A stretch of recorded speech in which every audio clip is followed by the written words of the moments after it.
Hello everybody. This is Margaret Wasick and welcome to the Boboleros podcast. This is a podcast primarily about knitting, but also inspiration from the world of fine arts, beauty, fashion, culture, and any other drippings from the brain pan that may occur. Welcome, welcome, welcome. And this is take 2. I released a video yesterday, which was about my fall knits, and I realized today, I realized it when I was editing, that the colors look really strange. And I was hoping that it wouldn't upload that way on YouTube, like that there would be some fairy, some color correction fairy that would somehow work her magic in the process of uploading. However, that did not happen, and as a result, I had to re-record. So for those that already watched, thank you for watching, thank you for your sweet comments, and for those that haven't watched, I'm going to keep that one up just because, you know, those comments are there and I want to respect those. But this is the take, I suppose, to watch because of it's got normal colors, guys. And as knitters, we need to see the full color. So before I tell you a little bit about what I finished, what I am working on with the fall here, and you know, all those goodies, I'd like to just first start with a couple of announcements. The first being that I am so excited to be a part of Cakepalooza again this year. If you're not familiar, Cakepalooza is a wonderful indie yarn event, and it's held on the Friday of Rhinebeck weekend, which this year is October 18th. And the lovely Cake Wool is hosting again, and it's just a phenomenal event. And I am so excited to be there with my friends and fellow yarn artists. They're incredible. And yeah, the tickets, I don't know if they're still available, but if you check on cakewool.com, you can have a look. Alyssa from Cake Wool is just the most delightful human being on the planet, and it's always just such a nice time. Hoping for good weather this year, but even the rain did not dampen all the fun last year. So I'll be bringing the Boboleros new collection, which I've been working on most of the summer, and I can't wait to reveal that to you. And the big reveal will be coming next weekend. So I'll be posting about it on Instagram, on the Boboleros page, and also next weekend have another podcast where I take you into my hidden lair where I have all the colors, and I think you're going to love them. The inspiration this year, because I always have an inspiration point, the inspiration this year comes from the world of music, actually, and my project of learning the 24 Chopin preludes. Colors and classical music, what do they have in common? Well, historically, a lot, and so we'll talk about that very briefly later on in the podcast. But I wanted to mention those two things and also let you know that next weekend with the launch of the new collection, I, of course, will be doing a giveaway and can't wait to share the details of that with you. So before we get started, I'd love to ask, with the fall here, and sweater weather, as they say here in the Northeast, I am so curious what is on your needles. Could you leave it in the comments below and say hello? I love this community. I love meeting new people and seeing what you guys are knitting, because I get so many ideas from you all. And so I'm just so thrilled that it's fall again. Although the summer was very nice. So just to quickly bring you up to date before I show you what I've been knitting is a total caveat, because I have been out of the running, so to speak, of knitting for a few months. I did something ridiculous in March where I injured myself knitting, and I had to lay off. What I did was just ridiculous, where I was pushing and pulling too hard because I decided on using the wrong size needles for, the yarn that did not fit that. I thought I could make magic happen with too thick of a yarn married with too thin of a needle. And instead, it was one of those situations where you're just like pushing and pulling and tugging, and it's like you're trying to create the impossible. And as a result, I injured myself. And it's like, I think they call it knitter's elbow, but it's more akin to tennis elbow, which, guys, it sticks around. It doesn't go away so fast. I was like, what is this? So anyway, I had to lay off of knitting and find new things to do. And, slid down some major rabbit holes of fun and creativity. And hey, it's all part of the joys of being alive and creating. I mean, it's just so wonderful to know that we could, just pick up some wool, some 2 sticks, and create. It's so simple, but so magical at the same time. So to get started, because I haven't podcasted in a while, I just like to set the mood for today, and also a good intention / blessing, if you will, over you all with music, because music is just the universal language that knows us, that reads us, that sees into our soul and expresses what we can't possibly express in words. So if I had to choose one word to express this piece, which is one of Chopin's preludes, in fact, it's the first, in the sunny key of C major, then the word for that piece is restless, enthusiastic anticipation.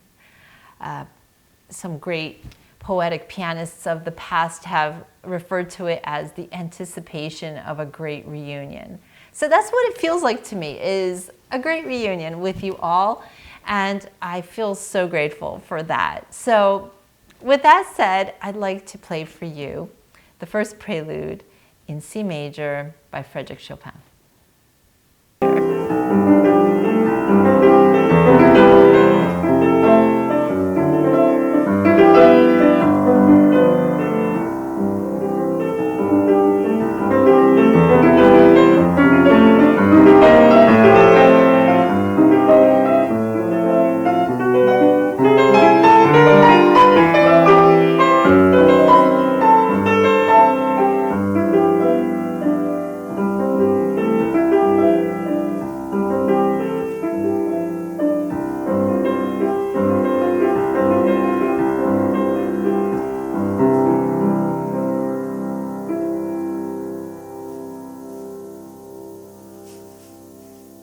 These pieces are miniatures, and I think that's the theme for the knitting that I've done in the past few months, is they haven't been epic, big sweater projects.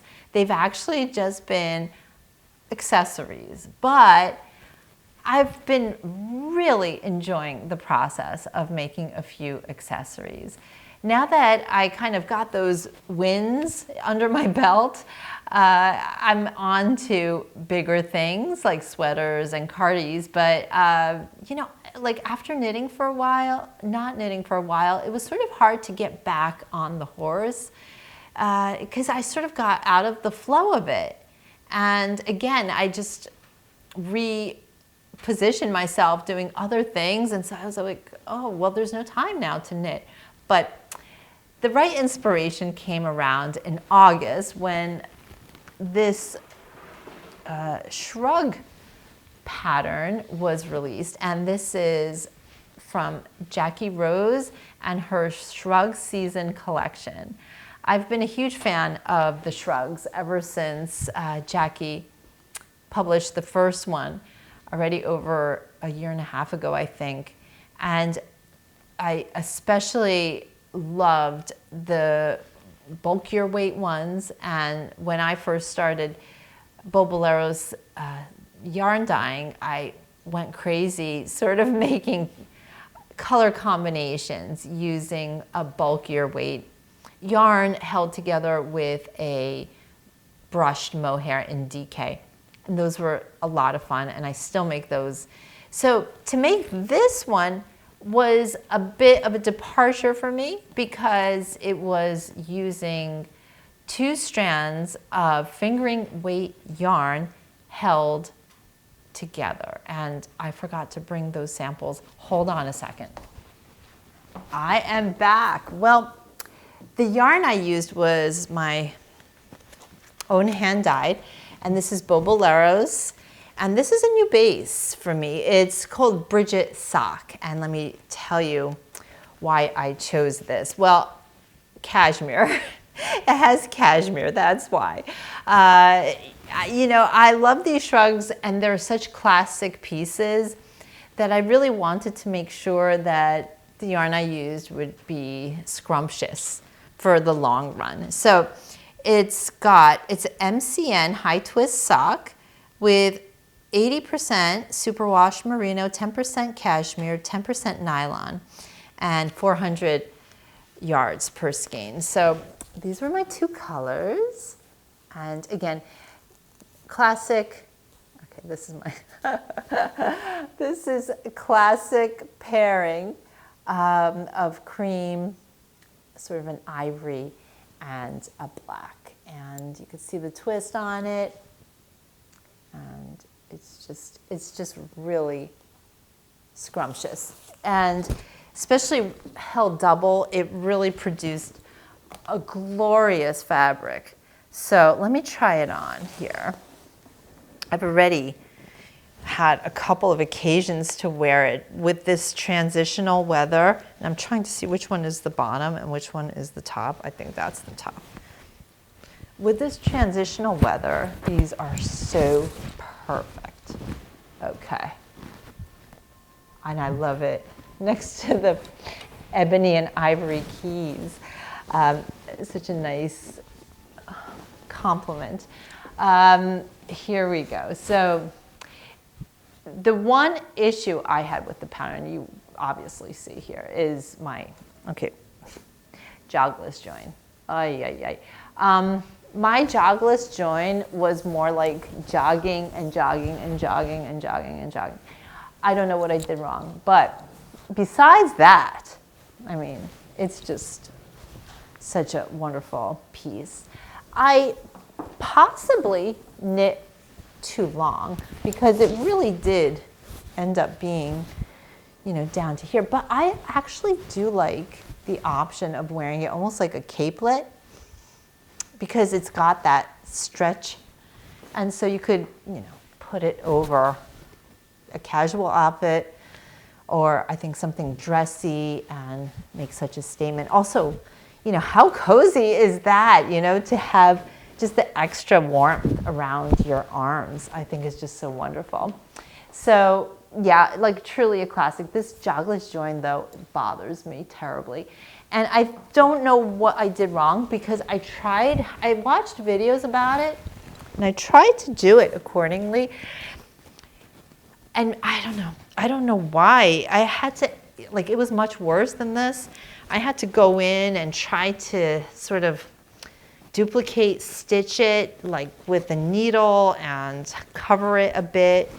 You know, if you put that part like in a spot where you're not going to see it, and now that I look for it, I can't find it, but it's only when I was putting it on and it was in the front that it felt very obvious to me. But again, if you guys have any suggestions of why, of how this happened, I think what happened actually was, okay, because the instructions say that when you get to the join, that you have to pick up the stitch from below and slip it on. And I think when that happened, I kind of got out of pattern because, yeah, it was staggered, and I don't know. That's the only thing I could think of. I don't know what else could have been the reason. But in any case, let me tell you why this was just like a perfect return to knitting project as well. Is because it had its own built-in pacing.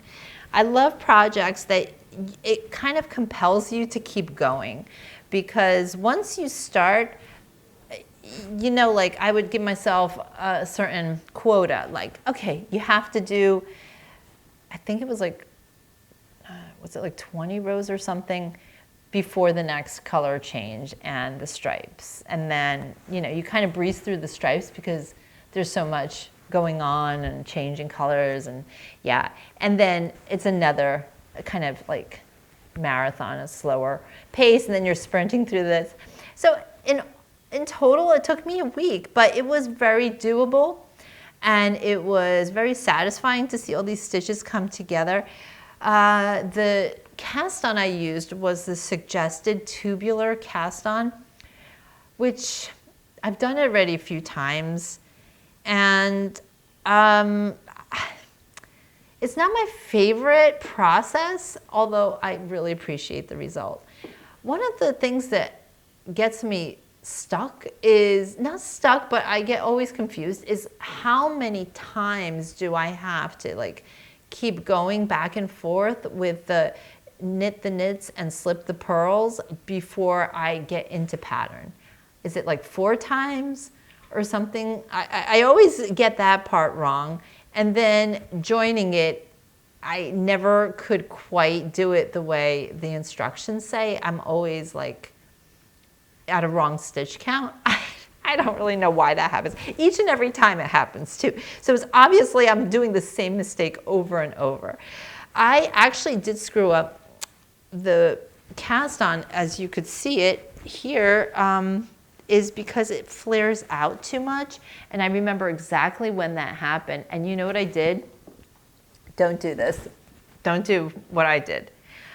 I felt so secure after the initial 2 rows of the cast on that I said, I'm going to pull out my provisional yarn. Bad move, because like it was like taking a cake out of the oven before it's fully baked. I think those stitches, they were so embryonic still that they couldn't handle having the provisional yarn pulled from under them, and some of them collapsed, and I had to like go in and I had to try to salvage some of these, and as a result it's sort of wavy and not the intended effect. But here's what I love about knitting, is that in a way it's so forgiving. Like nobody else would know that except you, the knitter. So I didn't weave in all my ends. I see that too. But again, it's all things like details that you know, like the jogless join detail, you know, that's more obvious. The provisional, well, I learned a lesson. Wait before taking out your waste yarn. So that was a very, very lovely project. The next project after that, so I had this delicious, well, let me start before I talk about the yarn. I had seen a scene. I was watching like something on Instagram, and I subscribe to a lot of these like snippets from old movies kind of accounts, old Hollywood accounts, and suddenly this one snippet from a movie that Doris Day was in came up, and I was like, oh my gosh, stop everything. What is she wearing? And it was just the top of a coat, but the color of that coat was jaw-dropping. It was a green that was unreal. And I said, I must, right now, dye some yarn in that color to cast something on with it. And so I went into, production mode and came up with a dark green boucle yarn, which I thought I brought with me, but I guess I didn't. And I thought, okay, I'm going to start in on a sweater in that yarn. However, I'm still not done with the sweater that I had been doing earlier this year using Lamb & Kid's Big Birdie in the colorway Jolly Green. And that's so close to being done, guys. I just, I should have it really finished, because that would be such a win. And so wearable and perfect for now. So yeah, on my to-do list. So I figured, 2 green sweaters, I don't really need that right now, but I really wanted the pop. So I just knit a Sophie scarf out of it. So here it is, and it's just so yummy. I love a good green because it pops everything. I have been into styling videos recently because I just enjoy the process of putting things together. And so I'm posting more of my styling photos and videos. And so I am posting one. I just took a bunch, and one of them I paired this with a beige trench coat, like the classic Burberry style trench coat. And I was like, oh my gosh, like camel and green. Oh, what a great combo. But it's like that pop that just is so delightful. It's so delightful. And this boucle, this is my own boucle DK yarn.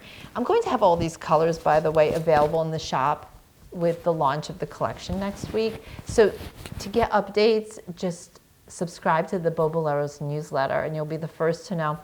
And subscribers also get open door access to the launch of the new collection before it goes public. So just some little bonuses. And also, I'm into giving little coupon codes and stuff like that. So anyway, isn't this fun? Isn't it just fun? I also have a little blazer, some blazer ideas, and I'll be posting some of those too, like putting a little scarf like this to zhuzh up an outfit with a blazer, because now with the fall, it's just, the blazer is so good, right? Because you could throw a blazer on over jeans and dress it up or down with some accessories. And I think the Sophie is such a great accessory, not to mention it's so practical because it keeps you warm without the bulk, So anyway, I think I knit the larger version because it feels pretty large to me. But in any case, just playing around with different ways to tie it and style it and stuff. So anyway, just a really super fun, fun knit. Okay, so that does it for my completed projects. Again, forgive me for not having more to show you. I hope I make that up to you next week with maybe another finished project and some yarn colors, okay? All right, so works in progress. Let me start with something that I cast on earlier in the summer. I had a lot of this yarn in my stash. I have a stash that I have to find a home for my stash. It's too much now. It's too much. So this is a wonderful color that I had in there that I got in Rhinebeck, I think 3 years ago now. And it was Miss Babs, and this is called Bay Scallop. and it's the Yowza base, and it's DK, 100% superwash merino wool, and it's got over 500 yards, 560 yards on this. No wonder it's called Yowza. That's a lot of wool. Yowza. And so what I kind of went crazy for was in the summer issue of the Lina magazine, there was a really fantastic cardigan and slip over. Like I got really interested in this idea of having a twin set by Paula Pereira called the Casadino cardigan. And if you just give me a minute, let me get the magazine because you guys see the picture.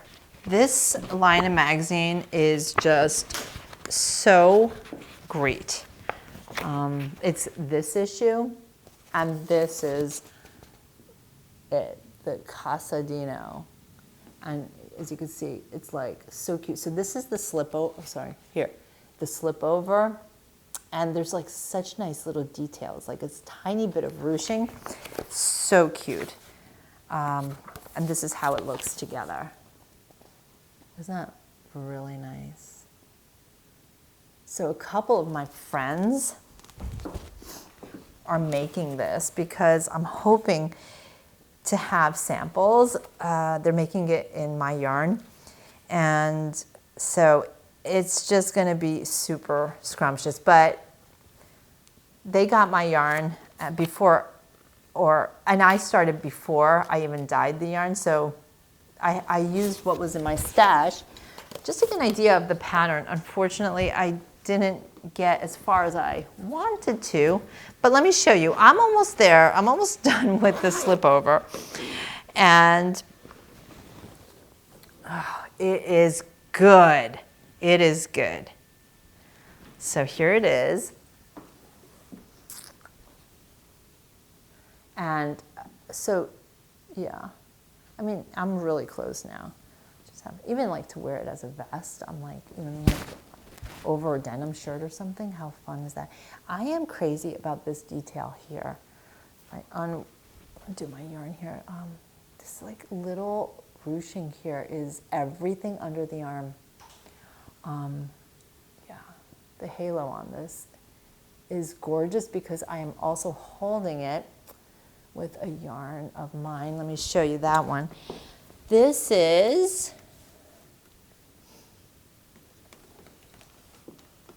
okay, did I lose? Oh my gosh, I thought I just lost my stitches. This is the yarn that I'm holding with it. Hello, focus. Yeah, this is it. This is my merino mohair, I should say, mohair, and it's lace weight. It just adds that gorgeous halo, and yeah. I have a very similar colorway with the DK and the mohair in case you are interested in making your own.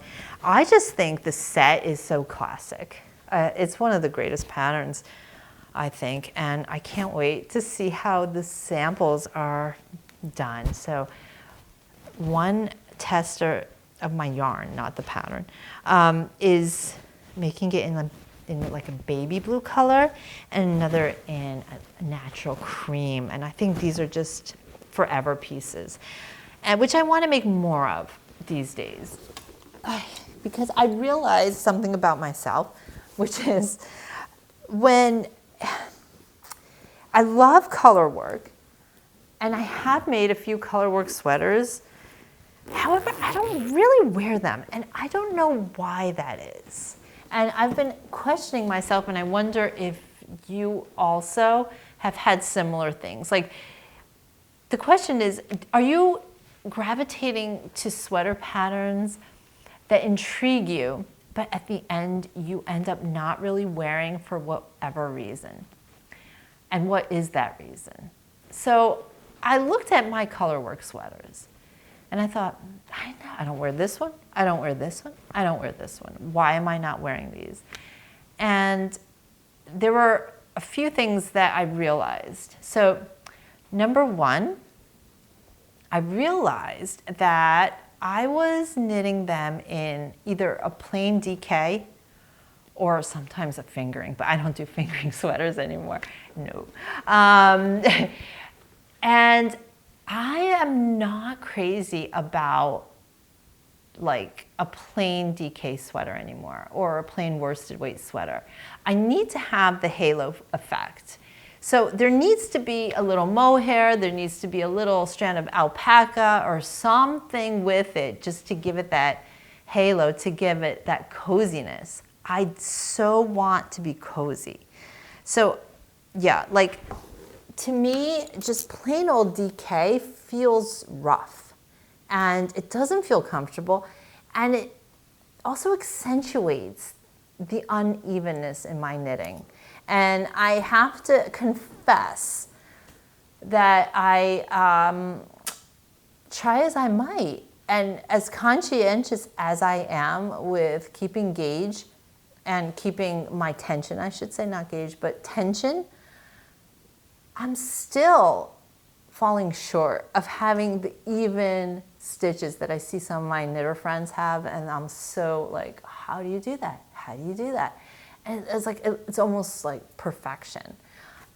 I don't have that. So without the carry along yarn, like the mohair, or something to kind of like give it that like hazy effect, I am almost, it's like being like exposed as a knitter. It's like being naked or something. It's like, oh, here are my uneven stitches. Take a look. This one is like fat and all wobbly, and this one is tight and puckering, and oh. So anyway, I realized that about myself. And I realized that it's the colorwork sweaters that I make those kinds of yarn decisions on. And why should I? Why can't I use more scrumptious, yarn held together to use on those colorwork projects? So I have my eye on a Junko Okamoto pattern. I think it's called the Tanaka, and it's in a bulky weight, and that has been really intriguing me. And I've been kind of like swatching for that and thinking of color combos for that.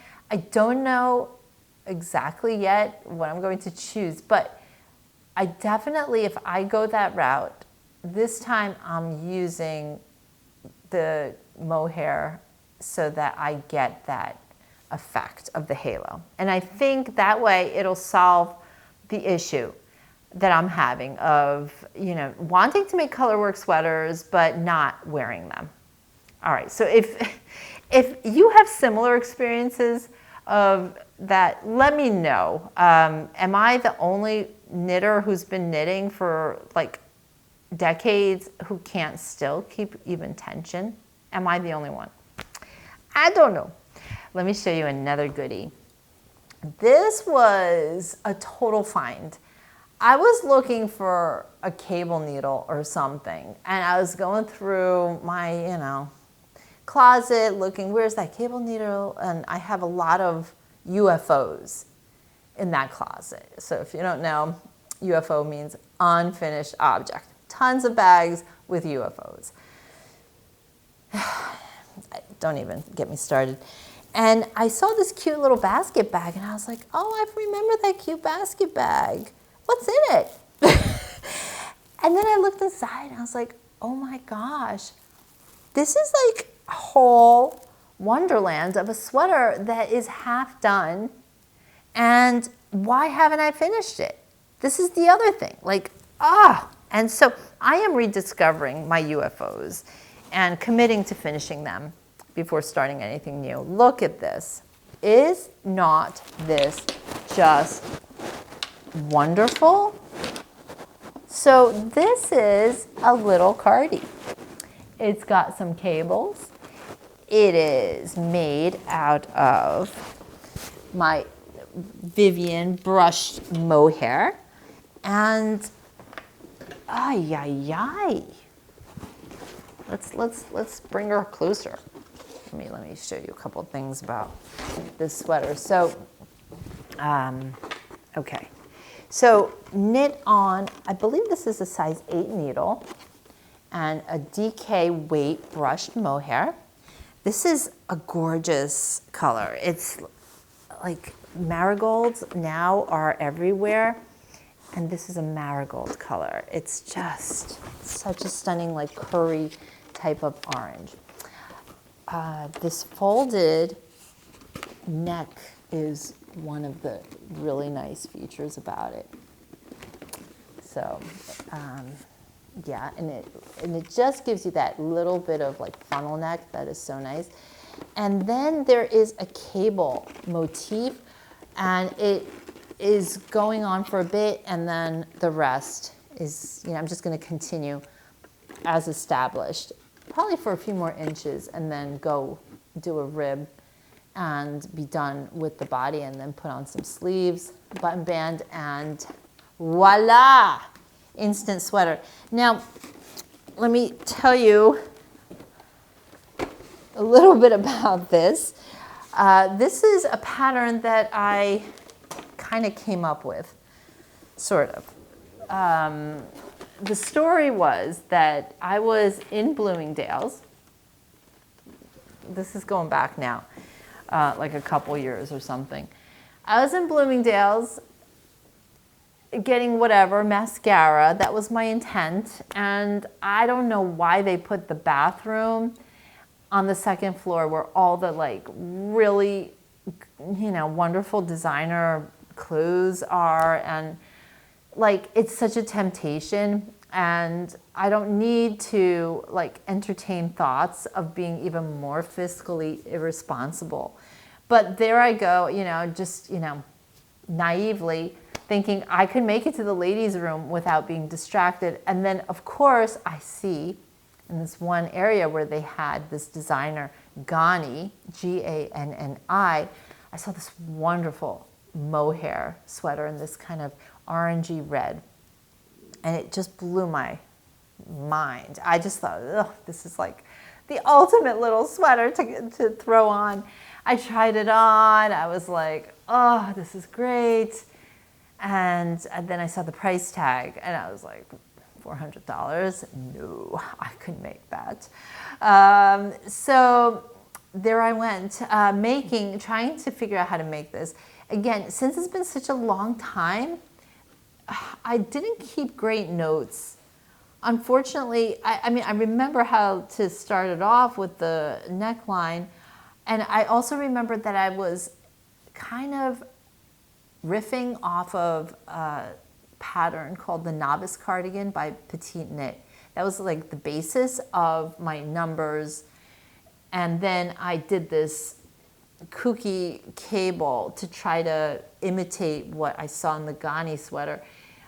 This is not like a typical, like I don't even know how I did this, but I remember it was very uncomfortable because to make this on a cable needle, I had to like make fat number of stitches, like a long row before, doing the, like putting the stitch over. So sometimes it would span across 16 inches, and then you have to slip that stitch over. And I remember being like, this is so uncomfortable and ridiculous, but somehow it created this nice motif.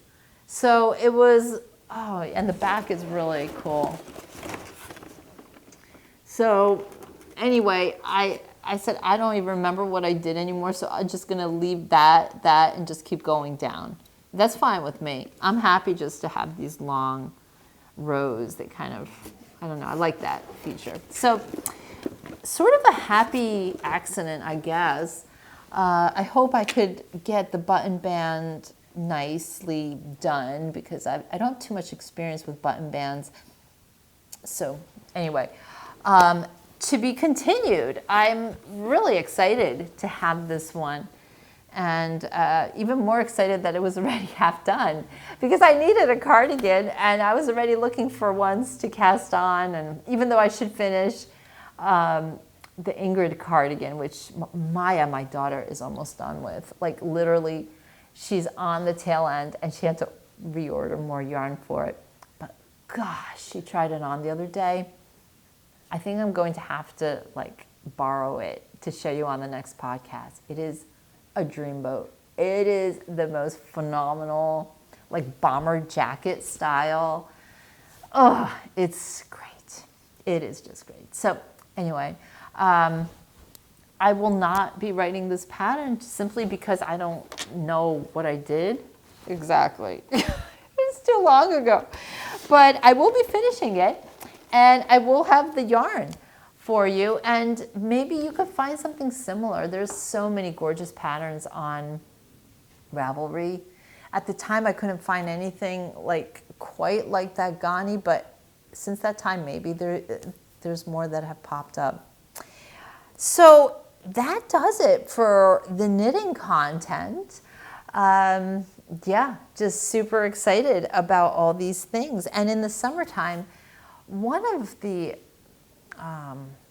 interests that I rediscovered was jewelry making, which I started making jewelry back in the 1990s. Living in the city, I had some really cool artistic friends, and they always were doing cool creative things. And I remember my friend Robin, who makes crowns. She is amazing. She made me, for my wedding, she made me a Swarovski crystal crown, and it was so lovely. And so I'm like a kind of person that if I see something and I really love it and another person inspires me, like I just jump into the pool and like I gotta like check this out. I've got to do this. So yeah, so she got me started with the world of Swarovski crystals and jewelry making, and then of course, like the Ghani sweater, back then I stumbled into Saks Fifth Avenue and I saw a beautiful beaded bracelet, and it was like a mosaic. It was so gorgeous, and I couldn't afford it. And like one of the things of being the daughter of immigrant parents from Poland, my dad would always figure out how to do everything. So we hardly ever needed to have repairmen come over because my father would figure out how to repair things. Auto mechanics, my father would figure out how to fix cars. Like my father was just very good at figuring things out. And it was out of necessity because we didn't really have all the financial means growing up. And I'm so grateful for those values instilled in me because there was an element of like, okay, well, you can't buy it, so figure it out. Like maybe there's another way to do it. So anyway, that is kind of like served me a lot in my life, getting me into all these rabbit holes. It's like a mixed blessing because it's almost like, okay, sometimes I have too many things that I'm doing. So that's the downside. It's like, okay, you know, you're doing this and you're doing this and you're doing this and you figured out that, and you know, so anyway, but it's all joy. In any case, I saw some pictures. I got reignited by the something called Colette necklaces.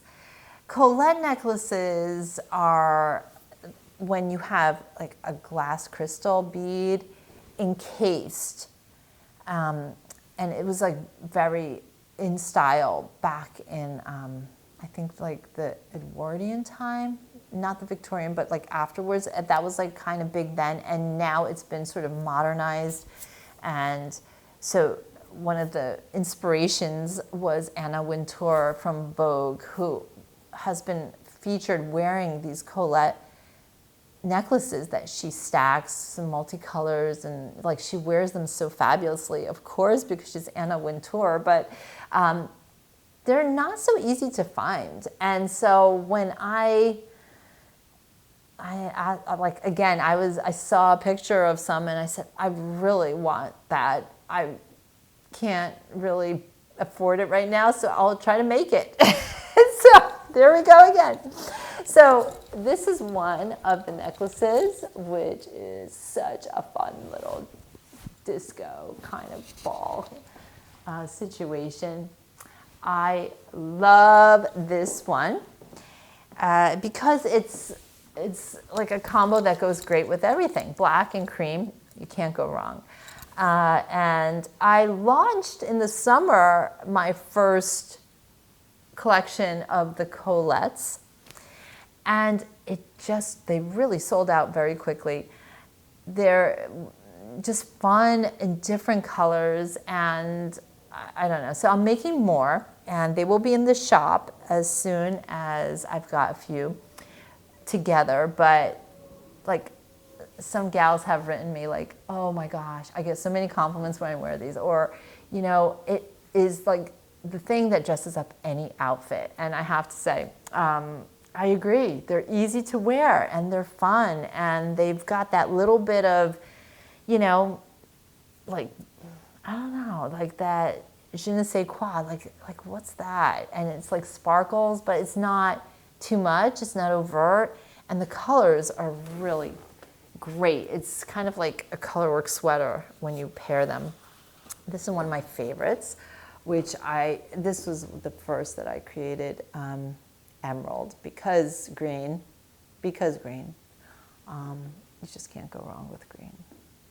I told the Hedy Lamarr story in my take one version of this episode, where Hedy Lamarr, the great actress from the 1930s, 40s, she said that green is the color that like stops, like makes people drop their forks at a dinner.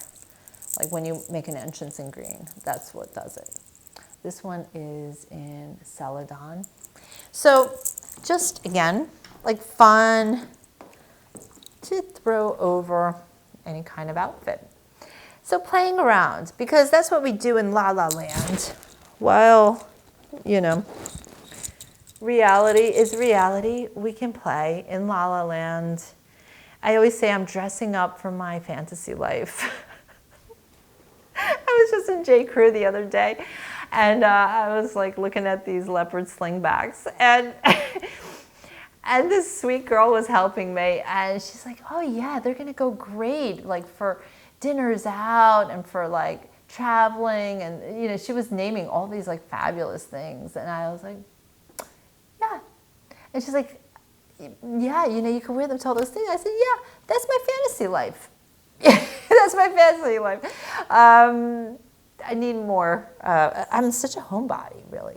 Actually, that's why. Like I like going out, but at the end, I'm like, oh, there's so much to do at home.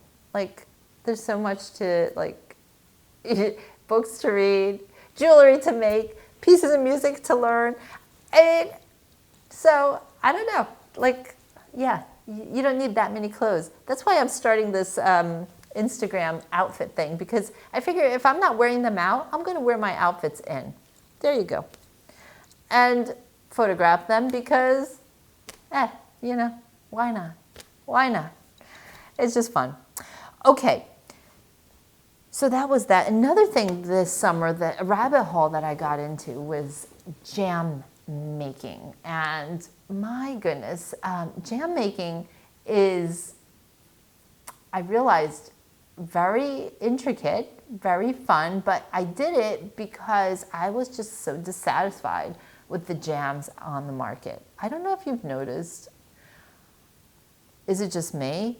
I don't know, but I feel like the quality of jam has really gotten down. I don't know what it is. Is this like a post-COVID thing? But it seems like there's not enough fruit in the jams. It seems like they're really overly sweet.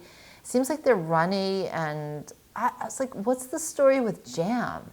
So when my husband cut out an article from the Wall Street Journal this summer about a guy with a brand of jam called According to Daniel, I think, I'll link it below, where he uses an old world French recipe for how to make jam the old-fashioned way. I was all over that.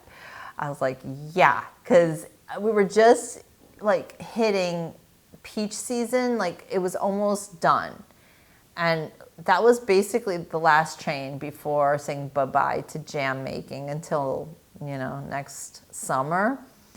So I said, I got to get on this. So I'll tell you, I was rummaging like farmer stands for peaches, going to Costco for peaches, like wherever I could find a lot of peaches, because it takes a lot of fruit, more than I thought. So, I just spent so many days like cutting fruit. It's not even funny. Peeling, cutting.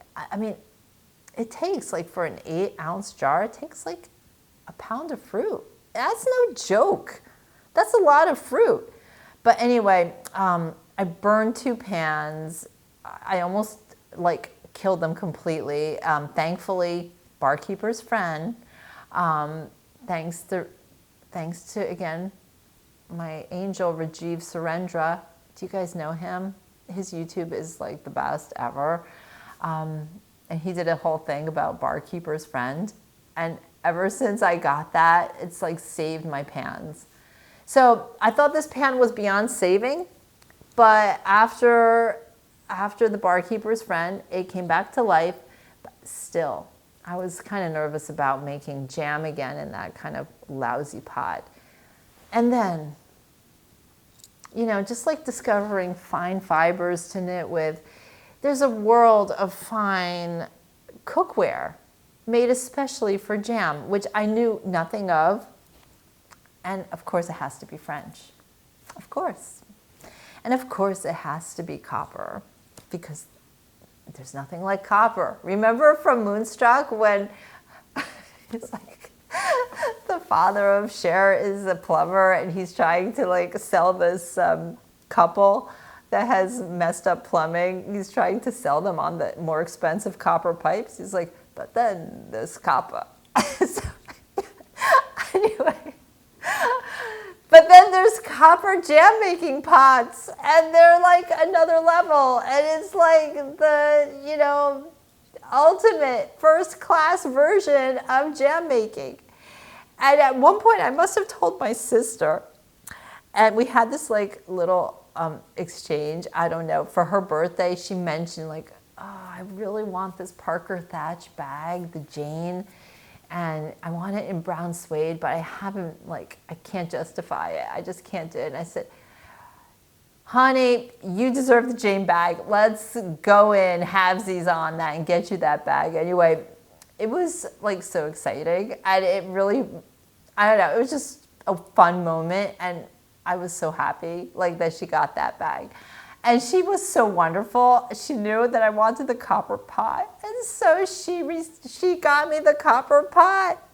I couldn't believe it when it arrived on my doorstep, this massive box. I thought it was a refrigerator. I was like, what's in this box? It's a pot. It's a pot. It's big. It's big. But, oh my God, the jam. Making jam in there is like a whole nother world. So I made enough jam to maybe last until, I don't know, I think it depends on consumption, and quantities may vary based on consumption. So I want to think in my head that it's going to last until next year, but in reality it's probably not. So, but anyway, I learned a lot. It was a lot of fun.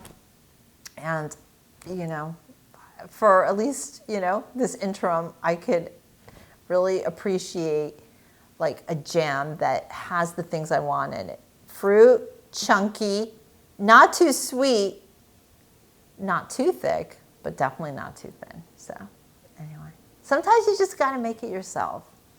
And, last thing, I started another podcast. That's what I did this summer. That was a large project. Let me tell you a little bit about it. It's called Music to Compose You.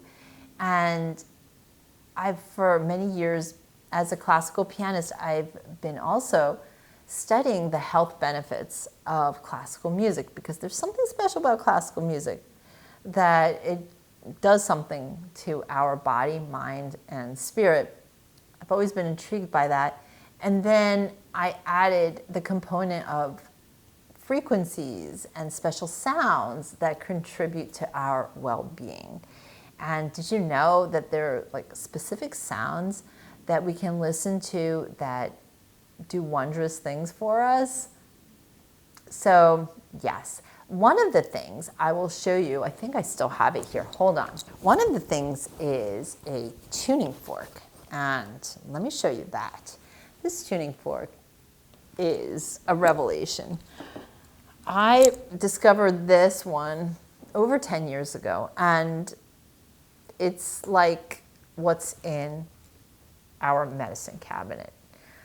The running joke in my family, my kids would, you know, when they were like, you know, in their, I don't know, teens, I suppose, there would be any issues like, oh, Mom, I have a headache, or Mom, I have a stomach ache, or Mom, I think I'm getting a fever, or Mom, I think I broke my toe in ballet class. Like, where's the tuning fork? That would be like the number one line of defense, was the tuning fork. It's really, really beautiful and powerful. I have a lot of testimonials about people that have used 528 for all sorts of things, and it's really powerful stuff. If you're interested in that, it's all on Music to Compose You, and I've just gotten into the shop 528 tuning forks. Now, the way I have used this in my life, the way I treated my chronic back pain, I for at least 3-4 years had such horrific back pain that it was debilitating. I couldn't sleep at night. It was always there. Anyway, I heard about this, and ever since I started using the tuning fork, and I only used it like for a few days, and already the pain went down. So this is quite amazing. Let me put it into motion by using this mallet, which it comes with the mallet, the tuning fork, and customized in training videos that I made. So you set it into motion. That's what it sounds like. And that sound has a lot of healing benefits. It's a sound that is the frequency of chlorophyll. The sun has been recorded by NASA as containing this frequency.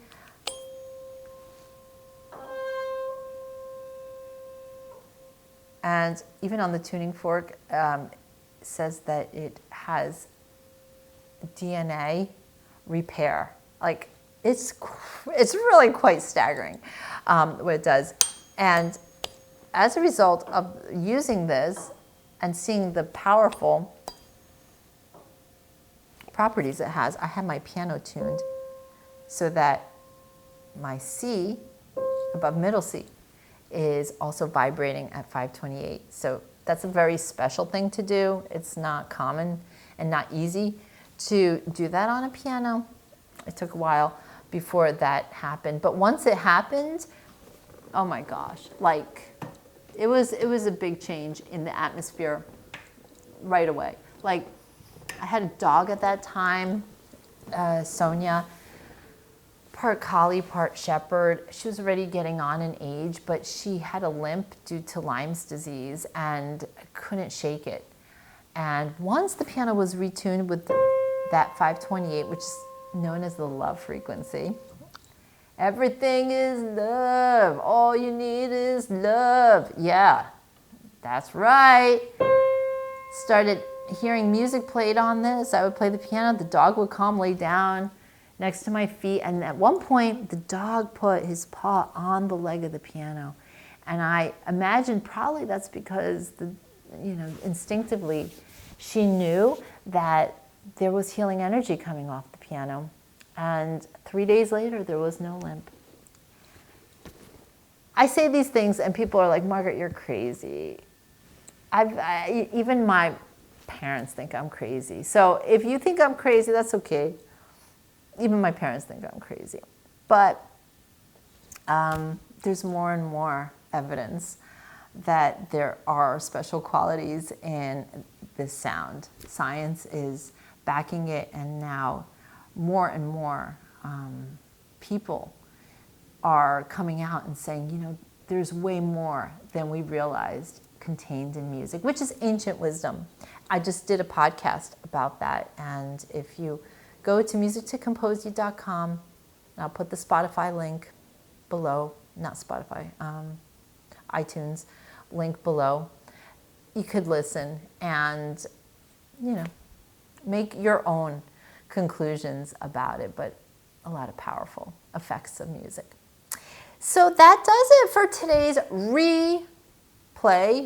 repeat performance of yesterday's podcast. I feel like it's Groundhog's Day, but this one is quite different than yesterday's. So although it's the same projects, actually there's some additional projects that I didn't mention yesterday. So I was like, wow, there was more. I thank you for being here. Thank you so much for your love and for all your comments and this wonderful community. Stay tuned for next week. We'll have a fun giveaway, and I'll share with you the new collection, which is going to be really fun. And yes, and check out all the things down below. I've linked everything, and happy knitting, and let me know what's on your needles for the fall. Okay, thanks for watching.